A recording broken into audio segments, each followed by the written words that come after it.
South African Defence Force confidential data might be in the wrong hands. This comes after a cyber breach that happened within the South African Defence Force. Dumela Kazi, welcome back to the cafe. If you're new here, welcome. And if you're returning Sabi, thank you so much for gracing us with your presence. Please do make sure you subscribe if you haven't, and also make sure that you comment down below with your own views. And please do like this video if you enjoyed it. It really helps. I hope you enjoyed your weekend, and I hope you had a fruitful Monday. Without wasting any more time, let's get into this video.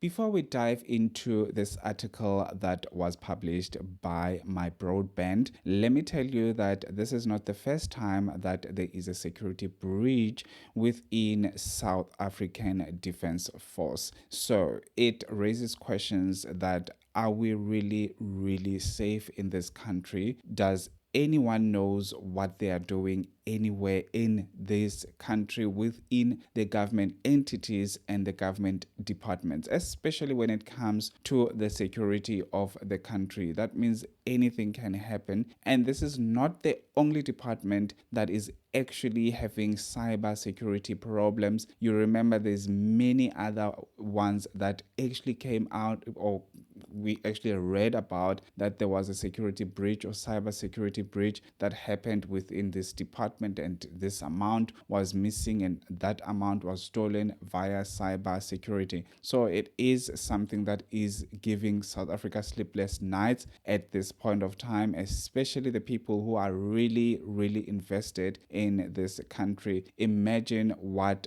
data that was actually leaked somehow, or the data that fell in the wrong hands. Imagine what it entails, and imagine what do we even know about anything that is happening behind closed doors, and now someone else has that information, and also that will also infuriate people who are actually, or other defense forces from other countries that are having relationships with South Africa, because that information that might be leaked, or that information that fell in wrong hands, might contain a lot of confidential stuff that has to do with other nationals or other defense forces from other, or military from other nationalities or from other continents and stuff like that, right? Such as Russia. We don't want to make them angry because we might regret it.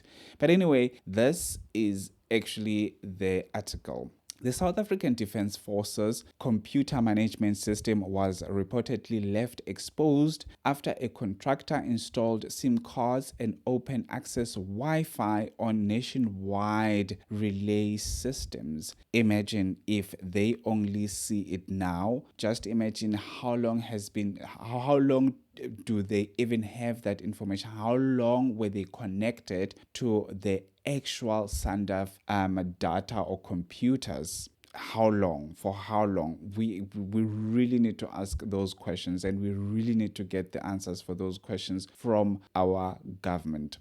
The system is responsible for backing up all the military's internal databases.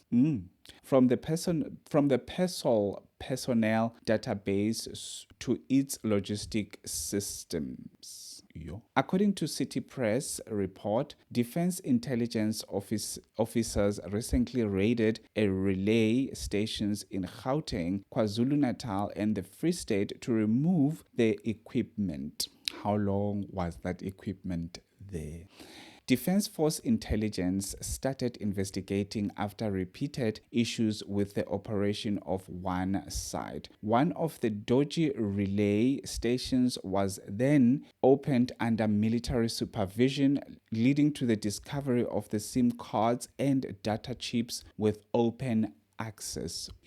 According to this report, the installation of these SIMs and Wi-Fi goes against all the SANDF's computer security regulations. Obviously, we knew that. As a result, the DI reportedly wrote the SANDF's Command and Management Information System Division and AMCO to demand no further contracts and cooperation with the involved companies or company. The company is NCXN that was supposed to actually do the job that the company was hired for, and it is the alleged one that installed those SIM card and chips in the computer database of the South African Defence Force. Just imagine, which has already compromised the military security. The situation could have major implication for stability of the military's most confidential information systems, and the decision comes at a critical time with further 1.4 billion tender on the horizon. Wow.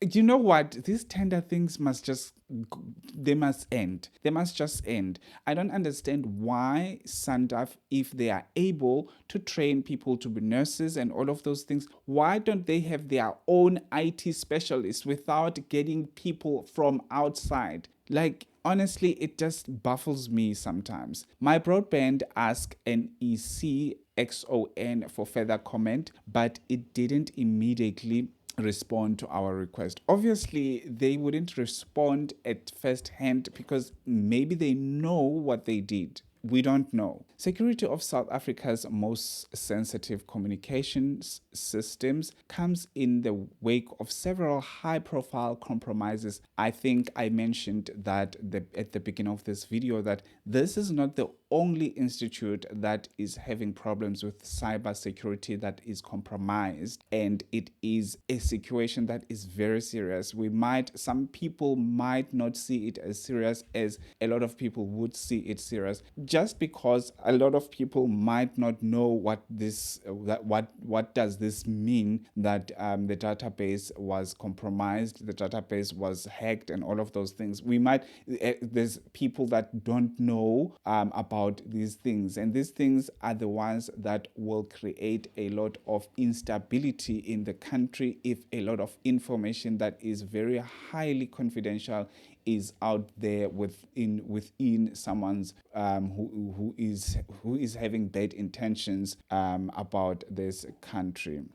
Scrutiny of South Africa's most sensitive communication system comes in the wake of several high-profile compromises. This includes an attack on the National Health Laboratory Service, NHLS, earlier this year. That is the actual department that deals with the actually, like, your data, your DNA, your illnesses, all this laboratory testing stuff. That is what happened at the beginning of this year. Their own data was compromised, and which is a saddening part because it might have been compromised, and the person who actually hacked to that system might be someone who's inside, who was bought by someone else who is outside just to get that information to blackmail or to do whatever they want with that information. We don't really know.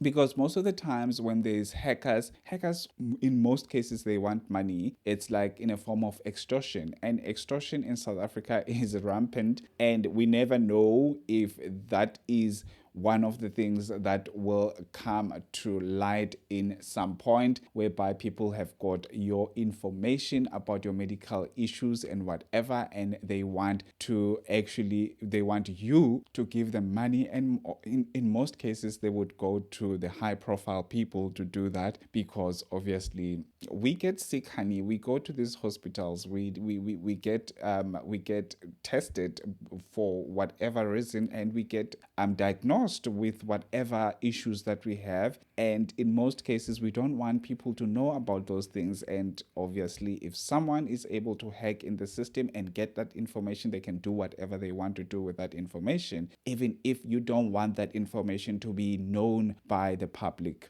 Oh, you know what? Let's continue with this article.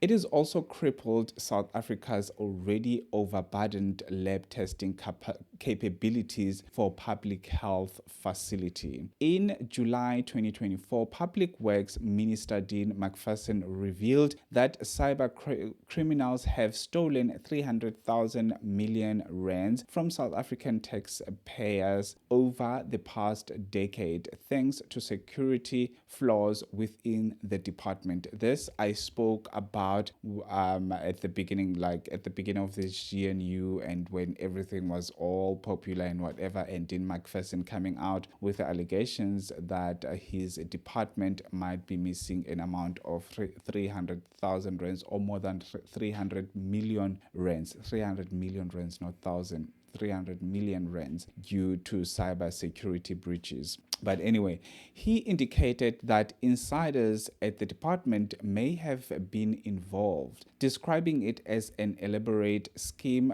by cyber hackers and potentially officials within the department. It's always the case in South Africa. You can have whatever technical, whatever that you have, but if the people inside the entity or the company or whatever, if they are rotten to the core, then anything that you have within that company that is really, really, really confidential might find its way out, because you've got rotten potatoes within your establishment.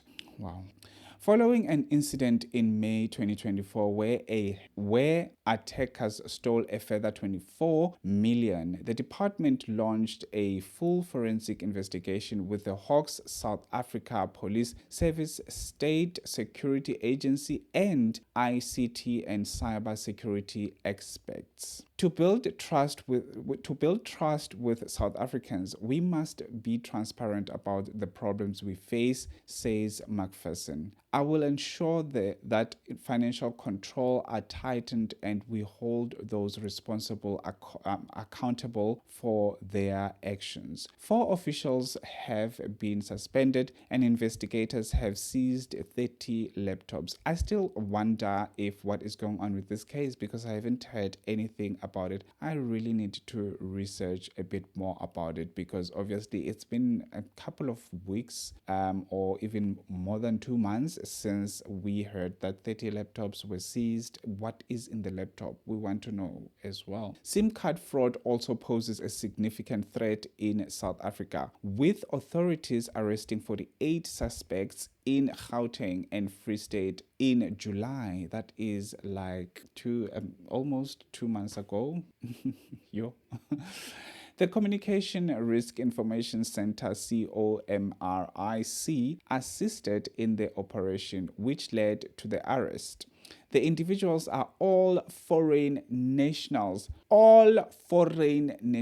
as always. 6 of whom are Chinese.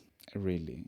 Are we surprised? No, we are not surprised. And so 48 are foreigners, 6 of them are Chinese. Can we know others? Because why do we only get 6 of them are Chinese? We need to know the rest of others. Are they Mexican? Are they white? Are they black? Are they from whatever African country? Are they from Europe, the US? We need to know them. Mexico. And obviously those 6 Chinese are believed to be kingpins. So they are there, up there. And then we've got the others that are within that 48 foreigners that were actually scrambling. And I've got a feeling that they are not only foreigners. They are South Africans, but they knew how to clean their asses in order for them not to be caught. I've got a feeling that they are South Africans that were within that hacking of the system or the SIM card stuff. Authorities seized more than 2 million illegally obtained SIM cards from multiple service providers and bulk SMS messaging machines in the arrest. The bulk SMS messaging machines were used to send large volumes of text messages. The Bloemfontein arrest followed a comprehensive operation by multifaceted team comprising various police units, government departments, private security and forensic investigators, which is COMRIC said.